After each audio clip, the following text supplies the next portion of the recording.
ఒక్కసారి కొమ్మూరి గోల్డ్ కి కాల్ చేయండి. తాకట్లో ఉన్న మీ బంగారాన్ని విడిపించి మార్కెట్ ప్రైస్ కి వాళ్ళు కొనుక్కుని మిగతా డబ్బులు మీకు ఇచ్చేస్తారు. వెల్కమ్ బ్యాక్ టు మనం టీవీ. నేను మీ పవన్ బెస్వాడ. పాకిస్తాన్ మాజీ క్రికెటర్ షాహిద్ అఫ్రిది మళ్ళీ భారత్ పై తన అక్కసును వెళ్లగక్కుతున్నాడు.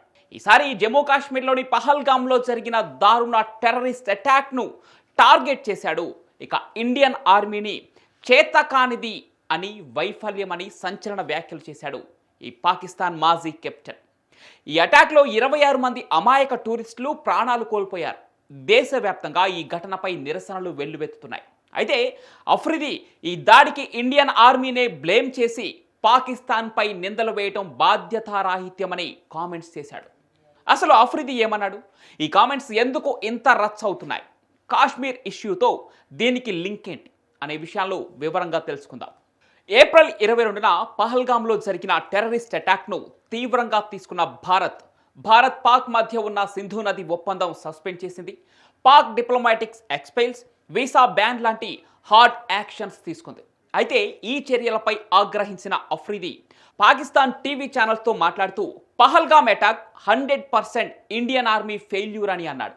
ఇండియన్ ఆర్మీ చేతకానిదని, ప్రజలకు భద్రత కల్పించడంలో విఫలమవుతోందంటూ భారత్ సొంత పౌరులను చంపుకుంటోందని, ఎలాంటి ఆధారాలు లేకుండా పాకిస్తాన్పై నిందలు వేస్తోందంటూ భారత్లో పటాకులు కాల్చిన పాకిస్తాన్నే బ్లేమ్ చేస్తారని, కాశ్మీర్లో 8 లక్షల బలమైన భారత సైన్యం ఉంది, అయినా ఉగ్రదాడి జరిగింది, ఇది భారత బలగాల అసమర్థతను చూపిస్తోందని, ఘటన జరిగిన గంటలోపే భారత మీడియా, బాలీవుడ్ యాక్టర్లు, టాప్ క్రికెటర్లు పాకిస్తాన్ను నిందించడం స్టార్ట్ చేశారని, క్రీడలకు రాజకీయాలను ముడిపెట్టడం సరికాదు, భారత మీడియా తీరు హాస్యాస్పదమని వివాదాస్పద వ్యాఖ్యలు చేశాడు షాహిద్ అఫ్రిది. అయితే ఈ కామెంట్స్ పై భారతీయులు షాహిద్ అఫ్రిదిపై మండిపడుతూ సోషల్ మీడియా వేదికగా ఘాటు రిప్లైలు ఇస్తున్నారు. అఫ్రిది కామెంట్స్ జస్ట్ ఒపీనియన్స్ మాత్రమే కాదు, పాకిస్తాన్ ప్రోపగండా స్ట్రాటజీలో భాగమని అర్థం చేసుకోవాలి. గతంలో కూడా అఫ్రిది భారత్పై వివాదాస్పద వ్యాఖ్యలు చేశాడు. 2020లో పీఎం మోదీని కరోనా కంటే పెద్ద వ్యాధి అని, కాశ్మీర్లో 7 లక్షల మంది సైనికులు ఉన్నారని అన్నాడు.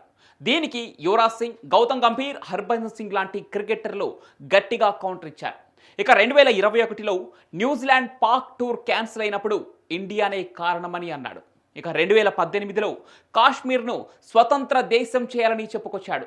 అప్పట్లో దీనికి గంభీర్ సరైన రిప్లై ఇచ్చాడు షాహిద్ అఫ్రిదికి. ఇక ఇలా సందు దొరికినప్పుడల్లా భారత్పై తన అక్కసును వెళ్ళగక్కుతూనే ఉన్నాడు ఈ పాకిస్తానీ క్రికెటర్. ఈ రీసెంట్ కామెంట్స్ చూస్తూ ఉంటే అఫ్రిది పాకిస్తాన్ క్లాసిక్ టాక్టిక్ను ఫాలో అవుతున్నట్లు కనిపిస్తోంది. ఎలాగంటే తన మాటలతో ఇండియన్ సెక్యూరిటీ ఫోర్సెస్ను డిమోరలైజ్ చేయటం, టెర్రరిజం బ్లేమ్ను ఇండియాపై వేయటం వంటివి చేస్తున్నాడు. ఇక భారత్ అఫ్రిది కామెంట్స్ను సీరియస్గా తీసుకుంది. రక్షణ మంత్రి రాజ్నాథ్ సింగ్ టెర్రరిస్టులు ఎక్కడున్నా పట్టుకుంటామని, పీఎం మోదీ టెర్రరిస్టులను ఎండ్ ఆఫ్ ది ఎర్త్ వరకు ఫాలో చేస్తామని రిప్లై కూడా ఇచ్చారు. ఇక్కడ మనకు ఈజీగా అర్థమవుతున్న విషయం ఏంటంటే అఫ్రిది కామెంట్స్ ఇండియన్ ఆర్మీని, దేశ గౌరవాన్ని టార్గెట్ చేసే పాక్ స్ట్రాటజీలో భాగం. కాశ్మీర్ అంటే భారతదేశ గుండె, దాన్ని ప్రొటెక్ట్ చేయటం ఆప్షన్ కాదు, మనకు ఉన్న నీడ్. 140 కోట్ల మంది ఇండియన్ సెంటిమెంట్ కూడా అదే. అఫ్రిది లాంటి వాళ్ళ మాటలు మనల్ని డిమోరలైజ్ చేయలేవు. కాశ్మీర్ మనదిగానే ఉంటుంది. ఇండియన్ ఆర్మీ రాత్రనక పగలనక ఫైట్ చేస్తూ వస్తుంది. అఫ్రిది లాంటి వాళ్ళు ఏమనుకున్నా మన సైనికులు మనకు హీరోలే.